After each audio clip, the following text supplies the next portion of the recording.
एक मालिक है और वो मालिक अपने नौकर से कहता है कि तू हर रोज मुझे 1 लीटर दूध गर्म करके पिलाएगा, ये तेरी ड्यूटी है। तो नौकर रोज 1 लीटर दूध पिलाता था। कुछ दिन बाद नौकर जो है उस दूध में से 1/4 लीटर दूध खुद पी जाता था और बाकी दूध में पानी मिला के मालिक को पिलाता था। फिर कोई मालिक से शिकायत करता है कि साहब ये जो नौकर आपने रखा है ये दूध में गड़बड़ करता है। तो मालिक ने कहा अच्छा ऐसा है क्या, और उसने नौकर की निगरानी के लिए एक और नौकर रखा। अब 2 नौकर हो गए, तो दोनों नौकरों ने 1/4 लीटर दूध खुद पीना शुरू किया और बाकी दूध में वो पानी मिला के मालिक को पिलाते थे। कुछ दिन बाद फिर मालिक को कुछ लोगों ने कहा कि आपके ये 2 नौकर जो हैं वो दूध में पानी मिला के पिला रहे हैं आपको। तो उसने कहा अच्छा ऐसा है। तो उसने एक और नौकर रखा, बोला इन दोनों पे निगरानी रखो।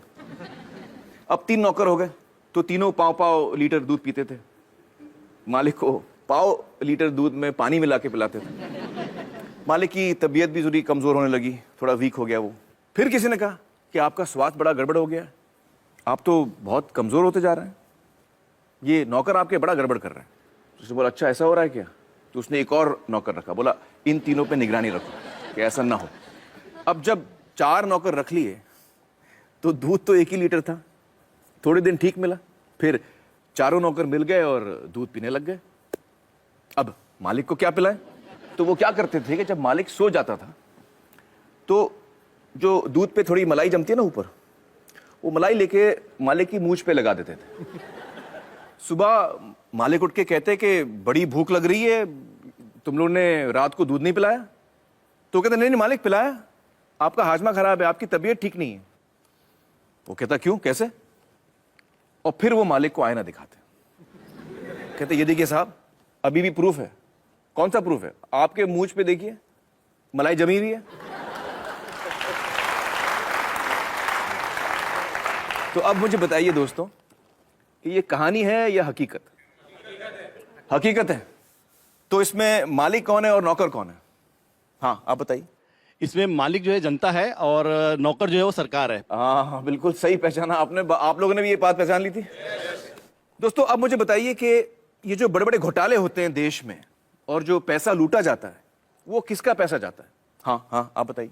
सरकार का। सरकार का पैसा जाता है। लेकिन सरकार के पास ये जो पैसा आता है वो आता कहां से। हाँ हाँ बताइए। टैक्सेस। बिल्कुल सही, टैक्सेस से। अच्छा आप में से कितने लोग हैं जो टैक्स नहीं भरते। जरा संभाल के जवाब दीजिएगा, इनकम टैक्स डिपार्टमेंट देख रहा है ये शो। बताइए आप में से कितने ऐसे हैं जो टैक्स नहीं भरते। तो कई लोग हैं यहां पर जो टैक्स नहीं भरते। दोस्तों यही सवाल हमने देश में अलग अलग किस्म के लोगों से पूछा और उन्होंने हमें क्या जवाब दिया, आइए देखते हैं। आप टैक्स भरते हैं? टैक्स किस बात का। टैक्स मेरेंगे इतना इनकम ही नहीं है कि मैं टैक्स भरूंगा।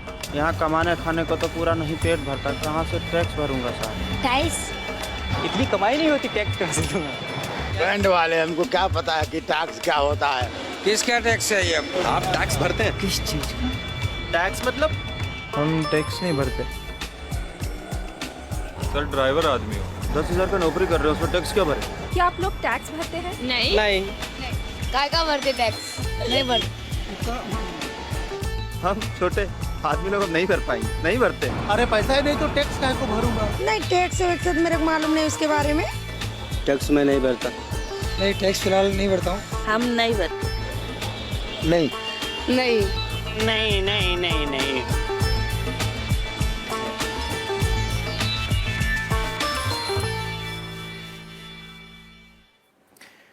दोस्तों हमारे साथ इस वक्त है यामिनी अय्यर जी, जो accountability initiative centre for policy research इस नाम की संस्था के साथ जुड़ी हुई हैं।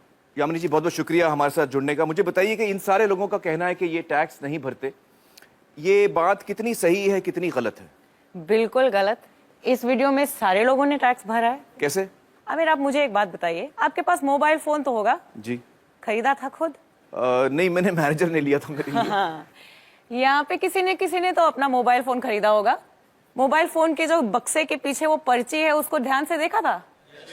उस पे क्या लिखा हुआ है, इंक्लूसिव ऑफ टैक्सेस। तो जब मोबाइल फोन खरीदा तो आपने भी टैक्स दिया, सभी ने टैक्स दिया और जब मोबाइल फोन का बिल भी भरते हैं तो उस पे भी टैक्स देते हैं। लेकिन हर आदमी तो मोबाइल फोन नहीं खरीद पाता। मोबाइल फोन को छोड़िए, अगर आप सोचें आपके रोज की जिंदगी में सुबह से लेकर शाम तक जिन सभी चीजों का आप प्रयोग करते हैं वो कहीं से आपने खरीदा तो टैक्स दिया, टूथपेस्ट खरीदा टैक्स भरा, ब्रश खरीदा टैक्स भरा, कोम खरीदा टैक्स भरा, खाने पीने की चीजों पर भी टैक्स पड़ता है। जो कुछ भी पैकेज से आपने खरीदा, चिप्स खरीदा, पैकेज नमक खरीदा या चीनी खरीदा, उस पे टैक्स, दाल खरीदी उस पे टैक्स, चाय की पत्ती उस पे टैक्स।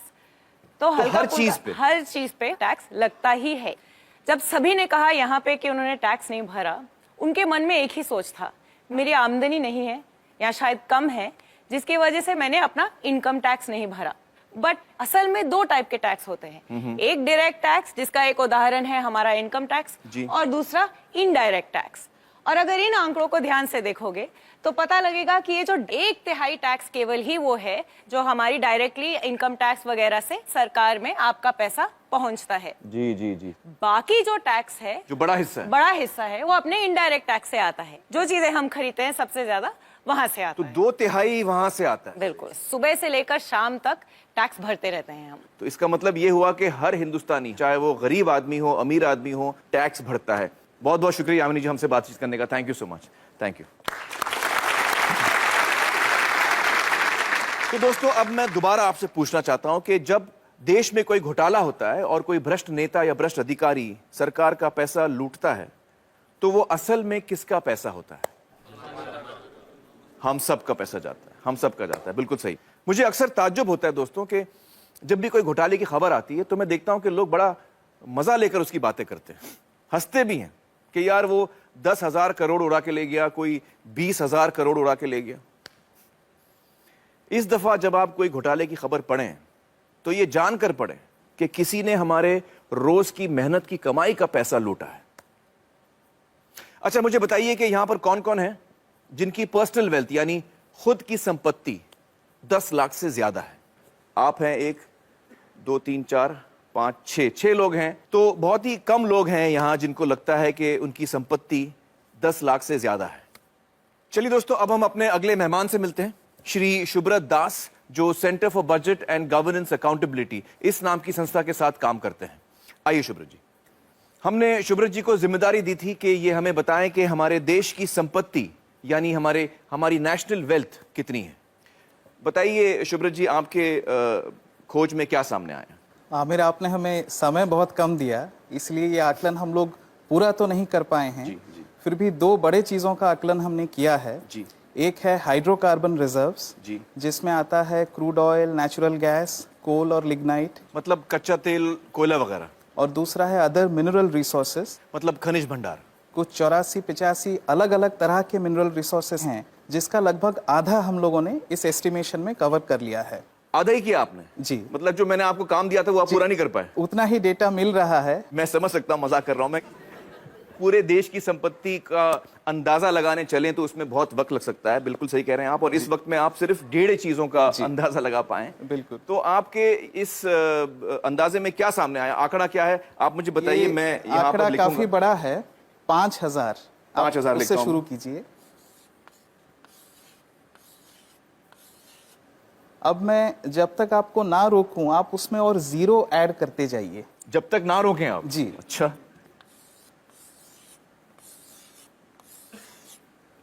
कुछ और जीरोस लगाइए। तो ये तो बोर्ड खत्म हो गया शुभ्रत जी।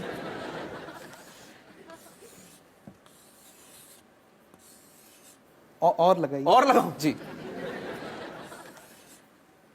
थोड़ा और, एक और है?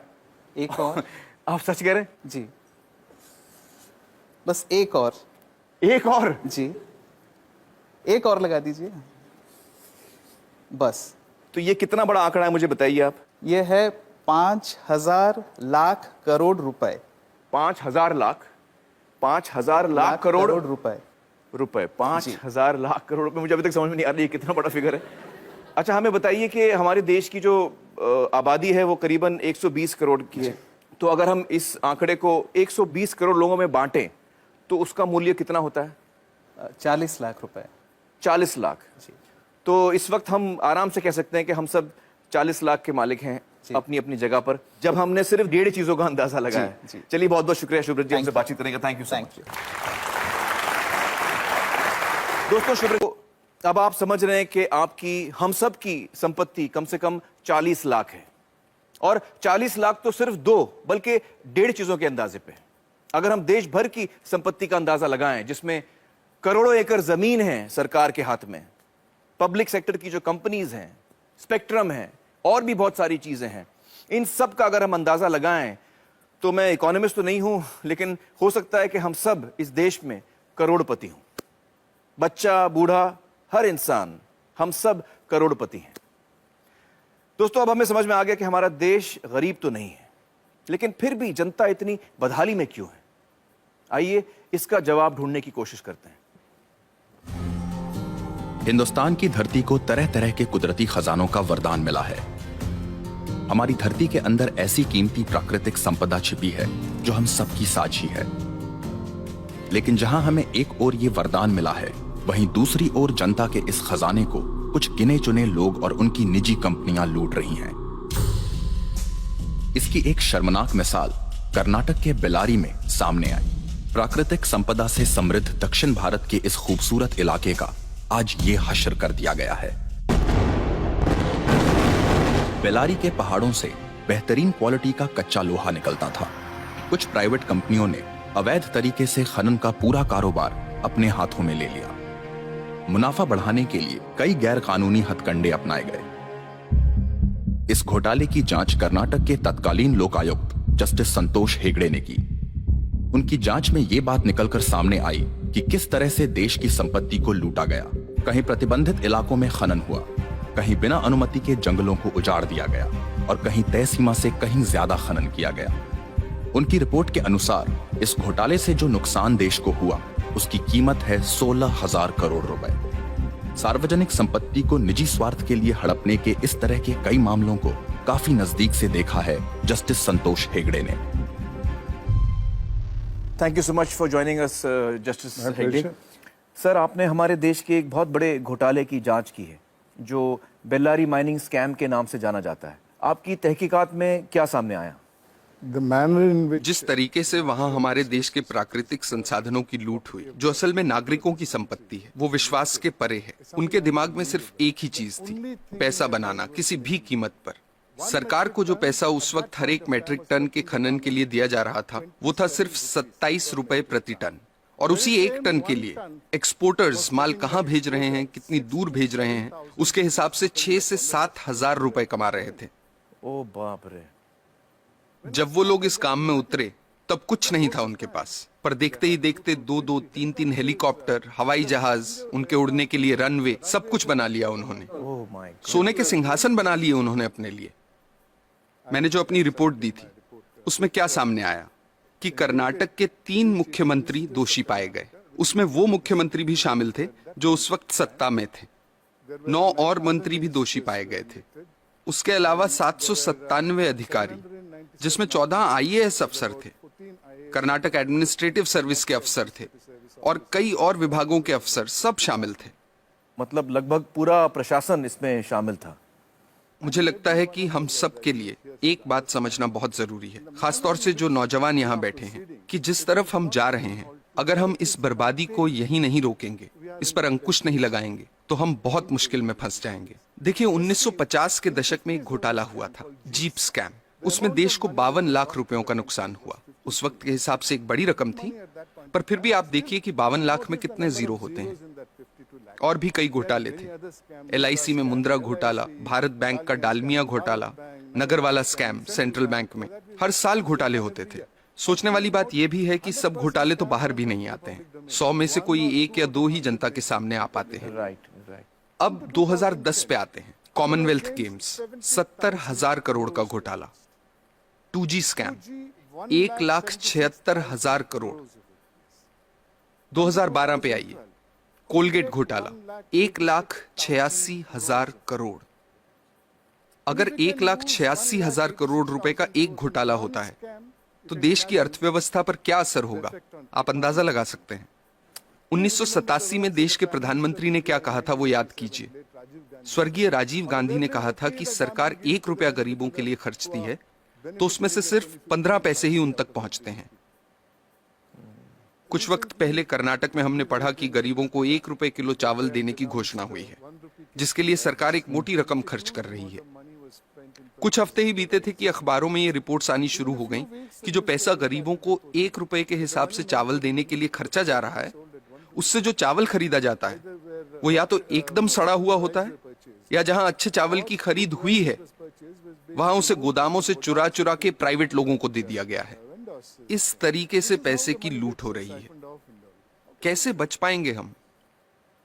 सर, इस तरह के घोटालों का, भ्रष्टाचार का आम लोगों की जिंदगी पर कैसे असर पड़ता है? आप अपने रोजमर्रा के खर्चों को देखिए।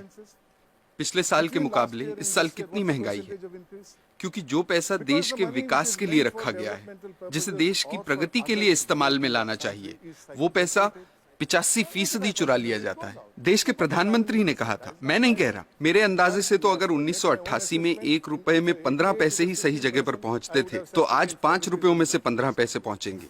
ये हो रही है हमारी तरक्की। हम लोग, आप हेल्थ केयर को लीजिए। सरकारी अस्पतालों को काफी नजदीक से मैंने देखा है कि वहां क्या हो रहा है। मैं आपको एक मिसाल देता हूं। 2010 में एक गांव की महिला डिलीवरी के लिए सरकारी अस्पताल आई। उससे पैसे मांगे गए, उसके पास पैसे नहीं थे। अस्पताल ने साफ इनकार कर दिया। महिला के साथ जो व्यक्ति था वो पैसों का इंतजाम करने गांव भागा। फिर अस्पताल वालों ने महिला को कहा कि यहां मत बैठो, बाहर जाओ। वो बेचारी उस हालत में सड़क पार करके बाहर बस स्टॉप पर जाकर बैठ गई। जब तक पैसों का इंतजाम होता, बाहर उसी बस स्टॉप पर उसकी डिलीवरी हुई। ये किस तरह के समाज में जी रहे हैं हम? मुझे लगता है कि लालच तो एक बात है, लेकिन लालची होने के साथ साथ हम अपनी इंसानियत भी पूरी तरह से खो रहे हैं। हम इंसान से शैतान बन रहे हैं। हमें इस बात से कोई फर्क नहीं पड़ रहा कि दूसरे लोगों के साथ क्या हो रहा है। हर जगह, हर डिपार्टमेंट का यही हाल है। कुछ ईमानदार लोग भी हैं। मैं ये नहीं कह रहा कि सभी 125 करोड़ लोग बेईमान हैं, लेकिन ज्यादातर लोग मजबूरी में ईमानदार हैं, क्योंकि उनके पास बेईमानी करने का मौका ही नहीं है। आज के हालात ऐसे हैं कि एक आदमी जो बड़े ओहदे पे है, वो अगर दूसरे पर उंगली उठाकर कहता है कि आप भ्रष्ट हैं, करप्ट हैं, तो सामने वाला इनकार नहीं करता। वो पलटकर कहता है कि आप नहीं हो क्या भ्रष्ट? That's so true. That is so true. ऐसी सोच बन चुकी है। यहाँ जो नौजवान मौजूद हैं उनसे मैं कुछ कहना चाहता हूँ। Sure, please. मेरी पीढ़ी के लोग अब हालात नहीं बदल पाएंगे। अब सिर्फ आप ही हालात बदल सकते हैं। और आपके लिए अच्छी बात यह है कि लालच सब सरहदें पार कर चुका है, सिर के ऊपर निकल गया है। अब और ऊपर जाने की जगह ही नहीं बची। आपके पास मौका है उसे नीचे लाने का। ये काम आपको जरूर करना है, मेरी खातिर नहीं, अपनी खातिर, अपने बच्चों की खातिर।